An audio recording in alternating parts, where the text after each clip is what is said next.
76. My spirit's liberty I ask for all. Once more arose the great destroying voice. Across the fruitless labor of the worlds, his huge denials, all defeating might, pursued the ignorant march of dolorous time. Behold the figures of this symbol realm, its solid outlines of creative dream, inspiring the great concrete tasks of earth. Vainly thou seekst in matter's world an aim. Each thought is a gold coin with bright alloy, and error and truth are its obverse and reverse. Truth comes not there, but only the thought of truth. God is not there, but only the name of God.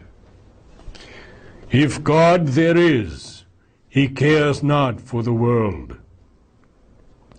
All things he sees with calm, indifferent gaze. He has doomed all hearts to sorrow and desire. He has bound all life with his implacable laws. He answers not the ignorant voice of prayer.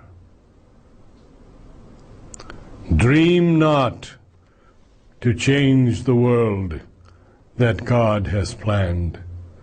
Strive not to alter his eternal law.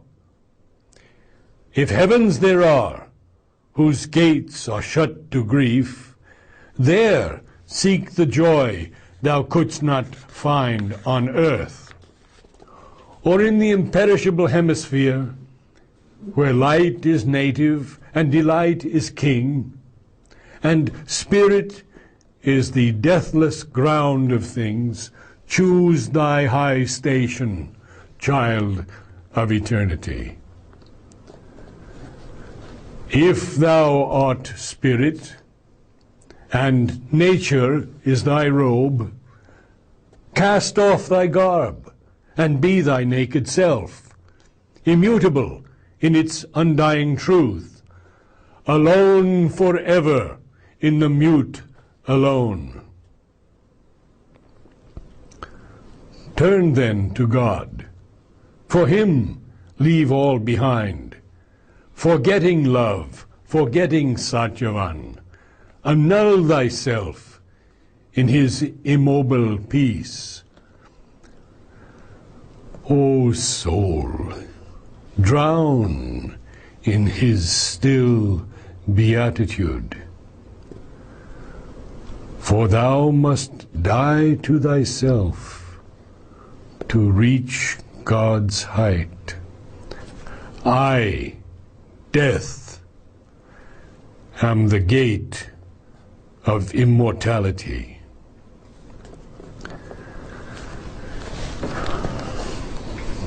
But Savitri answered to the sophist god, offer, O king, thy boons to tired spirits and hearts that could not bear the wounds of time.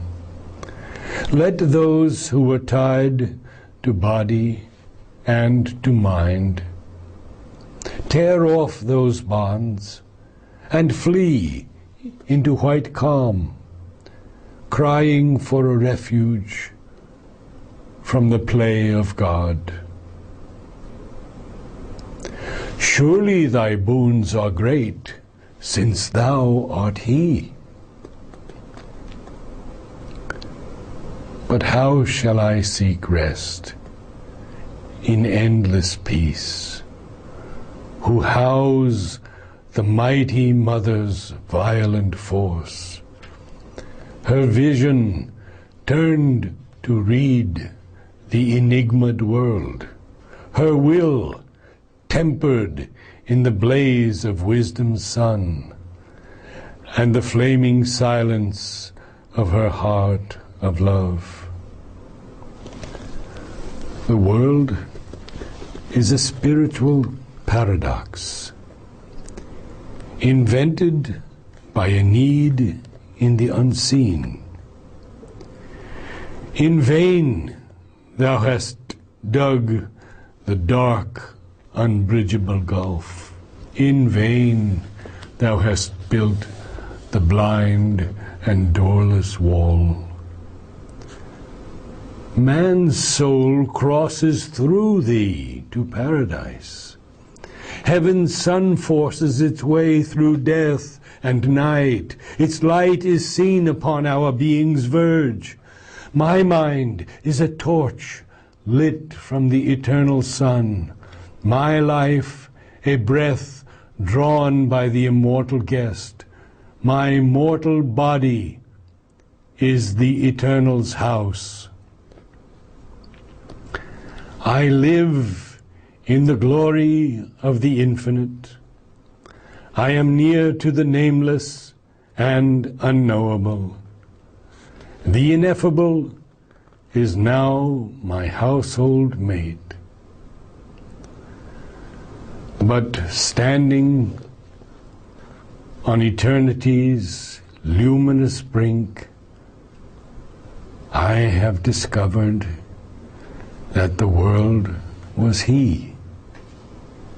I have met spirit with spirit, self with self, but I have loved too the body of my God. I have pursued Him in His earthly form.